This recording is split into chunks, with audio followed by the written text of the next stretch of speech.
नमस्कार, मैं अनुराग सिन्हा पटना बिहार से और आज मैं धुरंधर द रिवेंज के बारे में बात करने वाला हूँ।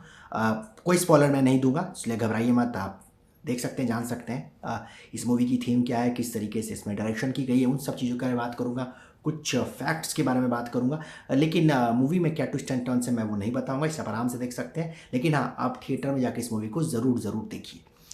फिलहाल मैं बताने वाला हूँ कि उस मूवी में जो हम लोगों ने पहले पार्ट में देखा, पहला बात तो ये 7 घंटे की मूवी जो बनाई गई है, लगभग 7 घंटे से ऊपर की मूवी है, 2 पार्ट्स मिला के।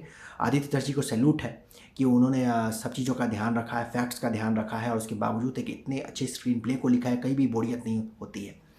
धुरंधर 1 में हम लोगों ने 2009-2010 तक की कहानी जान गई थी, किस प्रकार से आतंकवादी घटनाएँ हो रही थी भारत में।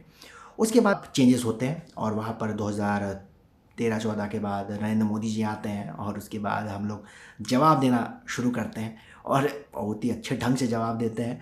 आतंकवादी घटनाएँ उसके बाद भी हुई, लेकिन हम लोगों ने हमेशा जवाब दिया।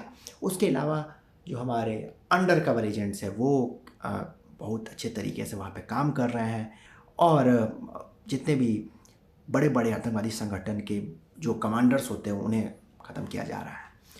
रणवीर सिंह जी की एक्टिंग की मैं तारीफ़ जितनी करूँ उतनी कम है, क्योंकि उन्होंने अपने रोल में एक यंग कैरेक्टर भी उन्होंने दिखाया है। वहाँ पर उनके साथ क्या होता है वह फ़िल्म में जानेंगे। लेकिन वो जिस तरीके से वो इसमें एक्सप्रेशंस देते हैं, अपनी आँखों से हर चीज़ बयान करते हैं और जब वो डायलॉग बोलते हैं फ़िल्म के स्टार्ट में भी और फ़िल्म के क्लाइमैक्स में भी, उसमें भी आपको अंतर नज़र आएगा। इसलिए हैं और उस वक़्त उनके जज़्बात क्या थे जब वो घर पर थे। लेकिन अब जब पाकिस्तान में आकर के वो लियारी में हैं, तो तब वो किस तरीके से जवाब दे रहे हैं। तो बहुत चीज़ें काफ़ी अच्छे तरीके से पिरोई गई हैं।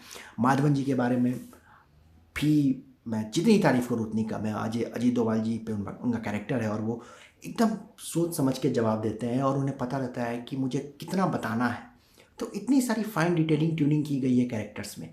तो आदित्य धर जी को सलाम है कि उन्होंने डायरेक्शन कर के इस तरीके के डायलॉग्स भी लिखे हैं जो माधवन जी के कैरेक्टर को भी बहुत सूट करते हैं। जब मूवी आगे बढ़ती है तो हम ये भी जानते हैं कि डिमोनेटाइजेशन के वक्त क्या हुआ और ये सारी चीज़ें आपको बताई जाएंगी। साथ ही साथ पाकिस्तान में जिस प्रकार से जो एक जिहादी मेंटालिटी दिखाई जाती है और रणवीर सिंह जी जो लास्ट में कुछ डायलॉग्स बोलते हैं क्लाइमैक्स में, तो आप सुनेंगे तो आपको पता चलेगा कि वहाँ पर किस तरीके से चीज़ें हो रही थी और हमारे लोगों ने जवाब दिया।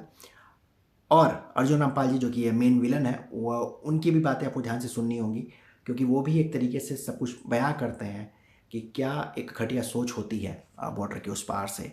और यहाँ पर भी भारत में भी जिन जिन लोगों ने कुछ गलत किया उस वक्त, उनके बारे में भी बताया गया है। पॉलिटिशियंस हो या गैंगस्टर्स हो, सबके बारे में इस बार डिस्कस किया गया है। तो आपको ऐसा लगेगा अंत में कि अरे यार क्यों ख़त्म हो गई ये मूवी, और चलती और चलती और चलती और हम लोग और जान पाते।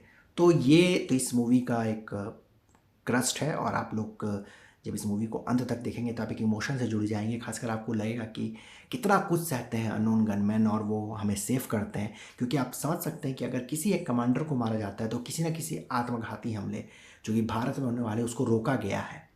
तो एक बहुत बड़ी चीज़ है, क्योंकि उससे बहुत सारे डेथ होते हैं। तो सभी को बहुत बहुत बधाई। इस तरीके की मूवी जो कि कितने करोड़ कमा ले उतने कम है, जितना दिन चले उतना कम है और किसी भी भारतवासी को, किसी भी सच्चे देशभक्त को इस मूवी को मिस नहीं करना चाहिए। धन्यवाद। जय हिंद। भारत माता की जय।